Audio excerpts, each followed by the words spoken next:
3,000 ಆಸ್ತಿಗಳಿಗೆ ಇದುವರೆಗೆ ಈ ಖಾತಾಗಳನ್ನು ವಿತರಣೆ ಮಾಡಲಾಗಿದೆ ಎಂದು ನಗರಸಭಾ ಅಧ್ಯಕ್ಷ ಕೆ ಶೇಷಾದ್ರಿ ಶಶಿ ಹೇಳಿದರು. ರಾಮನಗರ ನಗರಸಭೆ ಆವರಣದಲ್ಲಿ ನಡೆದ ಖಾತಾ ವಿತರಣೆ ಕಾರ್ಯಕ್ರಮದಲ್ಲಿ ನಿವೇಶನದಾರರಿಗೆ ಖಾತಾಗಳನ್ನು ವಿತರಿಸಿ ಅವರು ಮಾತನಾಡಿದರು.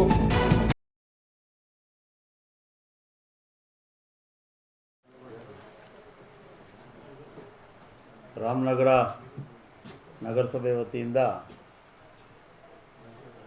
ನಾವು ಇದು 15ನೇ ಪತ್ರಿಕಾಗೋಷ್ಠಿಯನ್ನು ನಡೆಸಿ ಇವತ್ತು ಸುಮಾರು 250ಕ್ಕೂ ಹೆಚ್ಚು 250ಕ್ಕೂ ಹೆಚ್ಚು ಖಾತೆಗಳನ್ನು ವಿತರಣೆ ಮಾಡೋರಿದ್ದೇವೆ. ಇನ್ನೊಂದು 150 ಇವತ್ತು ನಾಳೆ ನಮ್ಮ ಕಮಿಷನರ್ ಲಾಗಿನಲ್ಲಿದೆ 150 ಇದೆಲ್ಲ.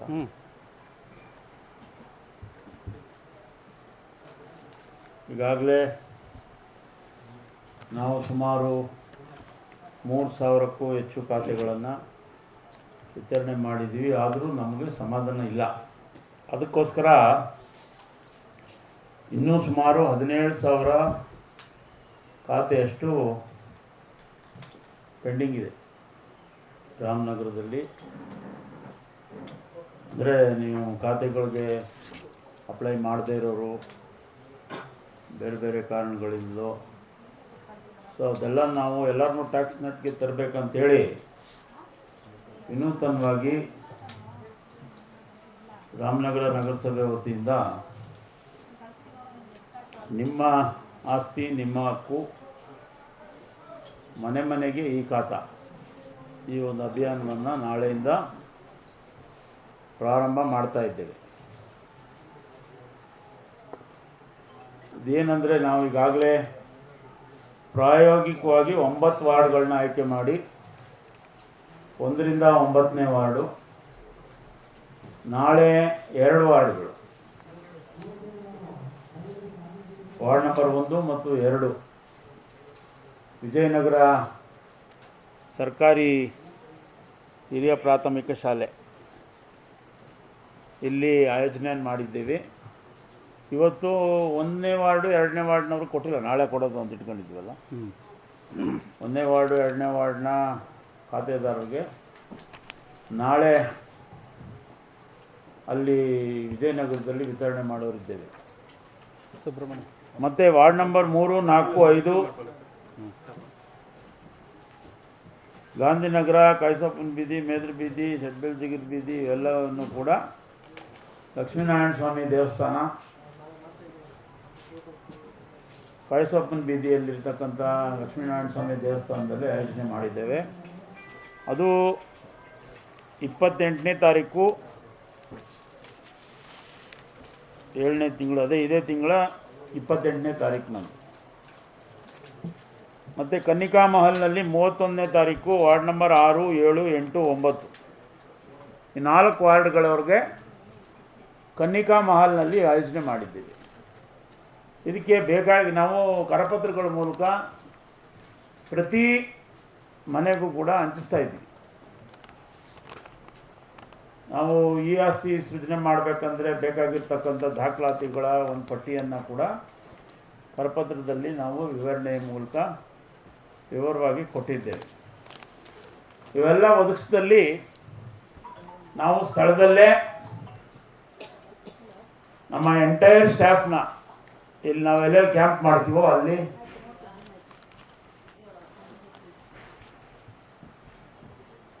ನಮ್ಮ ಎಂಟೈರ್ ರೆವಿನ್ಯೂ ಸ್ಟಾಫ್ನ ಒಂದೇ ಕಡೆ ಉಪಯೋಗಿಸ್ಕೊಂಡು ಅಲ್ಲೇ ಇಷ್ಟೆಲ್ಲ ನಾವೇನೇನು ದಾಖಲಾತಿಗಳನ್ನ ಕೇಳಿದ್ದೀವೋ ಅದೆಲ್ಲ ಒದಗಿಸಿದ್ರೆ ಸ್ಥಳದಲ್ಲೇ ಈ ಆಸ್ತಿನ ಸೃಜನೆ ಮಾಡಿ ಸೃಜಿಸಿಕೊಡ್ತಕ್ಕಂಥ ಒಂದು ವಿನೂತನ ಕಾರ್ಯಕ್ರಮವನ್ನು ಹಮ್ಮಿಕೊಂಡಿದ್ದೀವಿ.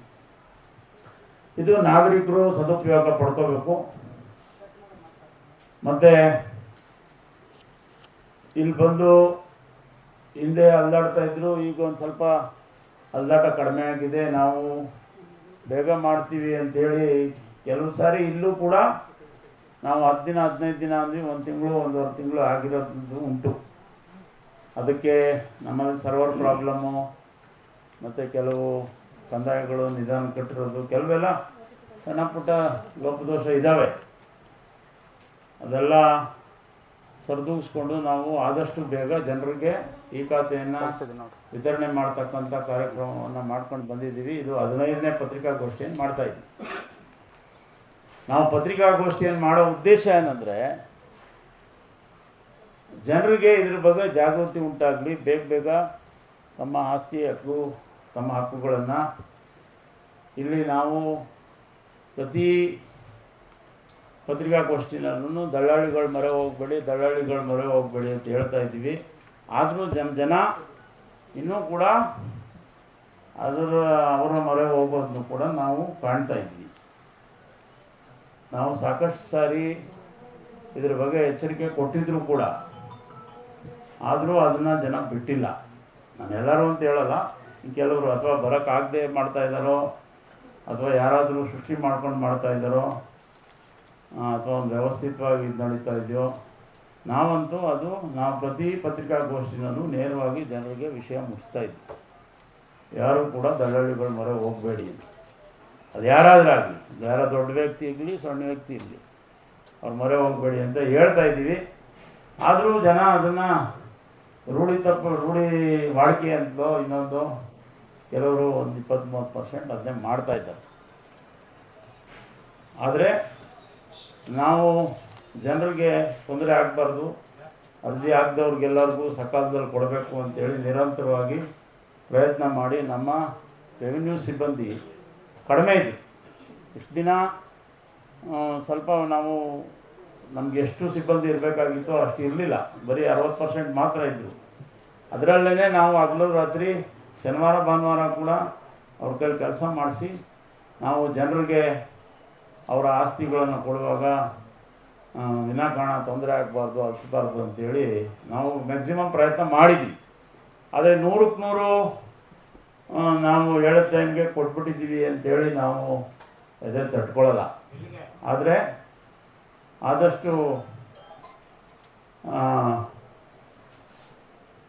ಆದಷ್ಟು ನಾವು ಜನರಿಗೆ ಅನಾನುಕೂಲ ಆಗದೇ ಇರಲಿ ಅನ್ನೋ ಒಂದು ಪ್ರಯತ್ನವನ್ನು ಪ್ರಾಮಾಣಿಕವಾಗಿ ಮಾಡಿದ್ದೇವೆ. ನಮ್ಮ ಎಲ್ಲ ಸಿಬ್ಬಂದಿಗಳು ಕೂಡ ಮಾಡಿದ್ದಾರೆ.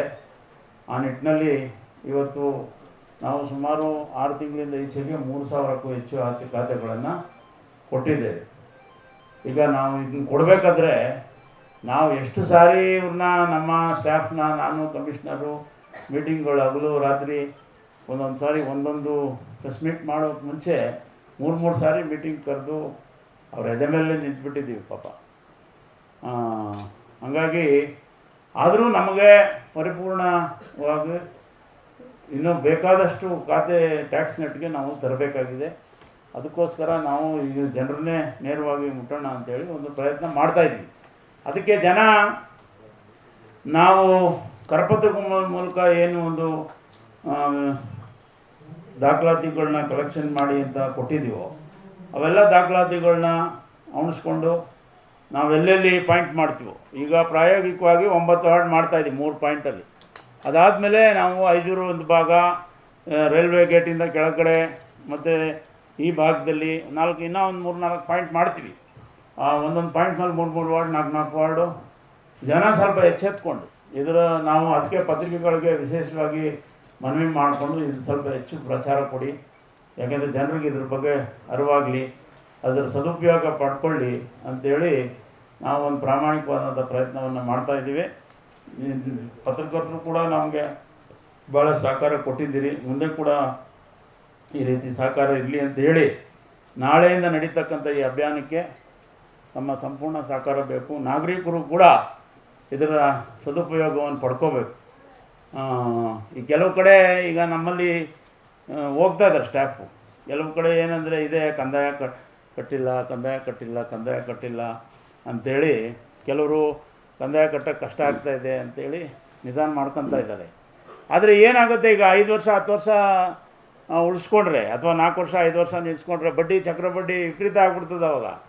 ಆಗ ಅರ್ಜೆಂಟ್ ಏನೋ ಲೋನ್ಗೋ ಅಥವಾ ಮಾರಾಟ ಮಾಡುವಕ್ಕೋ ಬಂದಾಗ ಅವಾಗ ಜಾಸ್ತಿ ಆಗುತ್ತೆ, ಹೊರೆ ಆಗ್ತದೆ. ಕಂದಾಯನೇ ಇಷ್ಟ ಆಗೋಯ್ತು, 1 ಲಕ್ಷ ಆಗೋಯ್ತು, 2 ಲಕ್ಷ ಆಗೋಯ್ತು, 3 ಲಕ್ಷ ಆಗೋಯ್ತು ಅಂತ ಓದಾಡೋ ಬದಲು ಈಗ ವರ್ಷದ ಕಟ್ಬಿಟ್ರೆ ಇನ್ನೂ ಅನುಕೂಲ ಆಗ್ತದೆ. ಅಥವಾ ಈಗ ಈ ಖಾತೆಗಳನ್ನ ಮಾಡಿಸ್ಕೊಂಡ್ರೆ. ಅದರಲ್ಲೂ ಬಿ ಖಾತೆಯವರಂತೂ ಬಿ ಖಾತೆದು ಇನ್ನು ಆಗಸ್ಟ್ 10ನೇ ತಾರೀಕಲ್ಲ, ಆಗಸ್ಟ್ 10ನೇ ತಾರೀಕು ತನಕ ಸರ್ಕಾರ ವಿಸ್ತರಣೆ ಮಾಡಿ ಡೇಟ್ ಕೊಟ್ಟಿದ್ದರು. ಅದರೊಳಗಡೆ ದಯಮಾಡಿ ನಮ್ಮ ನಾಗರಿಕರು ಯಾರ್ಯಾರು ಬಿ ಖಾತೆಗೆ ಅಪ್ಲೈ ಮಾಡಿಲ್ವೋ, ಯಾರ್ಯಾರು ಬಿ ಖಾತೆಗೆ ಅರ್ಹರಿದ್ದಾರೋ ಅವರೆಲ್ಲರೂ ಕೂಡ ಅಪ್ಲೈ ಮಾಡಬೇಕು ಅಂಥೇಳಿ ವಿನಮ್ರತೆಯಿಂದ ನಾವು ಸಾರ್ವಜನಿಕರಲ್ಲಿ ಕೋರ್ತಾ ಇದ್ದೀವಿ. ದಯಮಾಡಿ ಈ ಒಂದು ಅವಕಾಶ ಸರ್ಕಾರ ನೋಡಿ, ಈ ಬಿ ಖಾತೆ ಅಭಿಯಾನ ಮಾಡೋಕ್ಕೆ ಎಷ್ಟೋ ವರ್ಷಗಳ ತಪಸ್ಸು, ಅನೇಕ ಸರ್ಕಾರಗಳ ಪ್ರಯತ್ನ ಮಾಡಿಬಿಟ್ಟು ಇದನ್ನ. ಆದರೆ ಏನೋ ಸಿದ್ದರಾಮಯ್ಯನವರು ಈ ಜನರಿಗೆ ಬಡವರಿಗೆ ಅನುಕೂಲ ಮಾಡಬೇಕು ಮತ್ತು ಭಾಳ ತೊಂದರೆ ಆಗ್ತಾಯಿದೆ ಅಂಥೇಳಿ ಇದೊಂದು ಕ್ರಾಂತಿಕಾರಿ ನಿರ್ಣಯ ಅದನ್ನು ಮಾಡಿದ್ದಾರೆ. ಈ ಅವಕಾಶವನ್ನು ಜನ ಉಪಯೋಗಿಸ್ಕೊಂಡ್ರೆ, ಯಾಕೆಂದರೆ ಈ ಒಂದು ಸಾರಿ ಈ ಡೇಟು ಮುಗಿದೋದ್ಮೇಲೆ ಆಮೇಲೆ ಹೊಸ ಹೊಸ ಕಾನೂನುಗಳು ಬರ್ತಾ ಇದ್ದಾವೆ. ಏನಂದರೆ ಈಗ ಸಾರ್ವಜನಿಕವಾಗಿ ಈಗ ಇಲ್ಲಿಗಲ್ ಲೇಔಟ್ಸ್ ಮಾಡೋಕ್ಕೆ ಆಗಲ್ಲ. ಇಲ್ಲಿಗಲ್ ಲೇಔಟ್ಸ್ ಮಾಡಿದ್ರೆ ಸರ್ಕಾರನ ಮುಟ್ಕಲ್ಲಿ ಹಾಕೊಂಡ್ಬಿಡ್ತದೆ. ಆ ರೀತಿಯೆಲ್ಲ ಕಾನೂನು ತಂತಾರೆ ಮುಂದೆ. ಅದಕ್ಕೋಸ್ಕರ ಈಗ ಜನ ಇದರ ಸದುಪಯೋಗ ಪಡ್ಕೊಳ್ಳಿ. ಎಲ್ಲರೂ ಈಗ ಏನು ಅವಕಾಶ ಕೊಟ್ಟಿದೆ ಸರ್ಕಾರ ಅದನ್ನು ಪಡ್ಕೊಬೇಕು ಅಂತೇಳಿ ತಮ್ಮ ಮೂಲಕ ನಾವು ಸಾರ್ವಜನಿಕ